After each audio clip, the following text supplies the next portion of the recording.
Nous surprenons le boss du parti, quelques billets dans la main. En fait, attends. Quand il réalise qu'il est filmé, Bassov semble embarrassé. Difficile de savoir s'il ne distribue de l'argent que pour le bus, ou s'il motive ses troupes avec ses petites récompenses.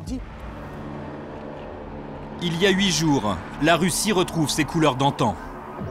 Fâché par la révolution de la place Maïdan, Vladimir Poutine envoie ses soldats prendre le contrôle de la Crimée. Une région ukrainienne, mais où la population est majoritairement russophone. Des hommes armés cagoulés bloquent les casernes, le port, les bâtiments administratifs. Suivis de près par des miliciens pro-russes, rassurés par leurs puissants voisins. Qui sont ces hommes? Pourquoi préfèrent-ils une invasion à une révolution?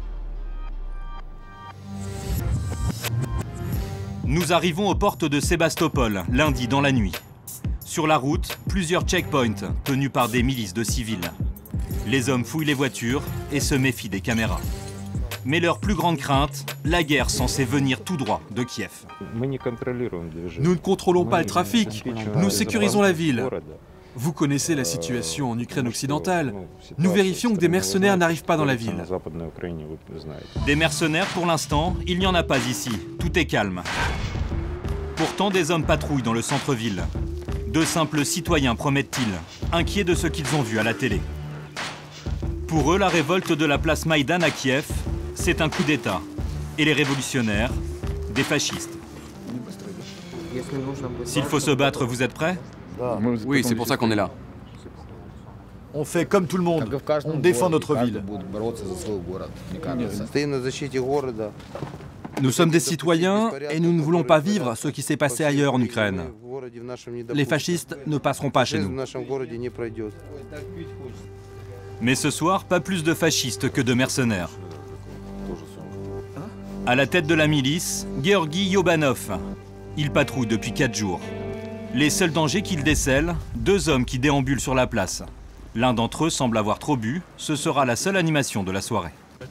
Approchez-vous une seconde. Nous allons contrôler vos papiers. J'ai rien fait de mal, je marchais juste. Arrêtez de crier, s'il vous plaît. Pourquoi il me filme? Comportez-vous correctement. Est-ce que vous êtes de Sébastopol? Oui. Alors il faut bien vous comporter. C'est la culture de la ville.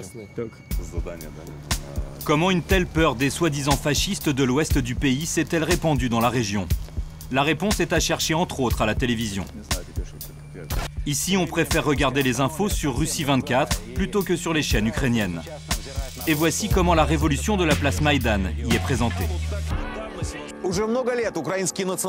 Les nationalistes de Kiev haïssent Sébastopol et ses habitants depuis des années. Ils souhaitent expulser la flotte russe de la mer Noire, mais aussi les habitants russophones de Sébastopol. Kiev présenté comme une menace, et le message est semble-t-il bien passé. Nous sommes devant une salle de sport de Sébastopol. À l'intérieur, une dizaine de jeunes suivent leur entraînement hebdomadaire. Au menu, de quoi fabriquer de vrais hommes de Crimée. Cordes, développé couché et bras de fer. Regarde, va le plus bas possible. Faut faire comme ça. Et après, tu remontes. Ah, ok, j'ai compris. Le professeur de muscles, c'est Georgi, le chef de la milice qui contrôle les hommes ivres la nuit. Continuez comme ça, les accélérations. Soyez prudents, c'est un exercice dangereux. Pour lui, aucun doute. La rupture entre l'Est et l'Ouest du pays est consommée. À l'ouest, ils parlent ukrainien ou hongrois, et je les respecte. Mais laissez-moi parler russe. Laissez mes enfants étudier en russe. Et qu'ils me laissent mes héros russes, mon histoire, ma culture. Et à ce moment-là, on pourra vivre en paix. Là, par exemple, est-ce qu'ici, parmi ces jeunes, il y en a certains qui sont peut-être pro-Maïdan ou... On va leur demander. Les gars, écoutez-moi. Qui veut rentrer dans l'Europe? Qui veut faire partie de l'Europe? Qui veut faire partie de l'Europe?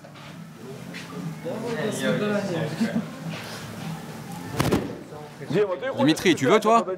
N'aie pas peur. Résultat? Personne ne veut. Tout le monde veut bien y aller en avion, visiter, faire du tourisme, mais c'est tout. Les jeunes se taisent. S'il y en a parmi eux qui soutiennent la révolution, ils ont bien compris qu'il valait mieux se faire discret.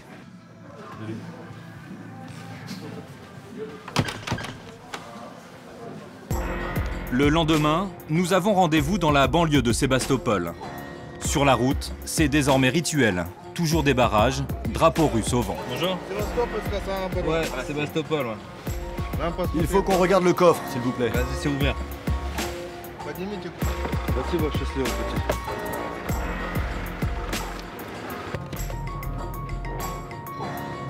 Nous arrivons chez Inna Rybnikova.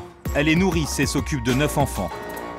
Elle a fait partie de la cinquantaine d'activistes qui a soutenu le mouvement de la place Maïdan depuis la Crimée. Elle est même partie quelques jours soutenir les révolutionnaires à Kiev. Aujourd'hui, tous ses camarades se taisent. Pas elle. J'en ai assez d'avoir peur. Quand je sors, mon mari a peur. Quand je suis allée à Maïdan, il avait l'impression que je partais à la guerre, que j'allais me faire tuer. Il m'a dit « Tu t'occupes de 9 enfants, je ne pourrai pas assumer seule. » Les troupes de Poutine l'inquiètent. Mais pire encore, l'image véhiculée par les médias russes. Vous n'avez pas l'air de fasciste.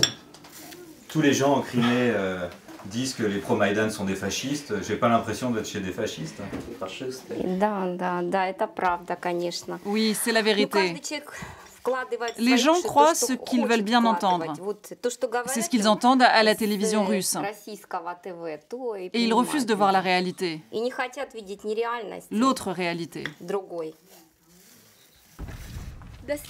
Au revoir. Ne nous laissez pas seuls avec Poutine. Mais pour l'instant, les pro-Maïdan sont seuls. Pas avec Poutine, avec ses plus fidèles alliés. Gennady Bassov est le leader du bloc russe, un parti radical qui milite pour le rattachement de la Crimée à la Russie. Ils sont avec vous, les journalistes? C'est bon, ils sont avec nous. D'accord, on ne va pas se battre alors. Lui a vu l'arrivée des troupes du grand voisin comme une bénédiction. Il affirme qu'il dirige 4000 hommes, organisés en milices pour soutenir les soldats russes. Ceux-là campent devant l'entrée d'une caserne, dans laquelle 200 soldats ukrainiens sont bloqués depuis plusieurs jours. Chers amis, chers camarades, voilà la situation. Nous devons faire capituler les soldats ukrainiens pour qu'ils acceptent de quitter les casernes. À côté des miliciens, des soldats armés et le visage masqué. Faut pas filmer les militaires. Ah, on ne peut pas filmer les militaires. Tournez la caméra, s'il vous plaît. On peut pas filmer eux. On peut filmer. Non, ça ne sert à rien de les provoquer. La situation est déjà assez tendue comme ça. Bassov préfère l'image d'une milice citoyenne et spontanée à celle d'une invasion étrangère. Et d'ailleurs, sont-elles vraiment spontanées, ces milices? Nous surprenons le boss du parti, quelques billets dans la main. J'ai pas d'argent pour le bus. T'inquiète pas, je vais t'en donner un peu. En fait, attends.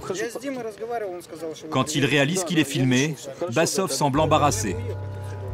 Difficile de savoir s'il ne distribue de l'argent que pour le bus, ou s'il motive ses troupes avec ses petites récompenses.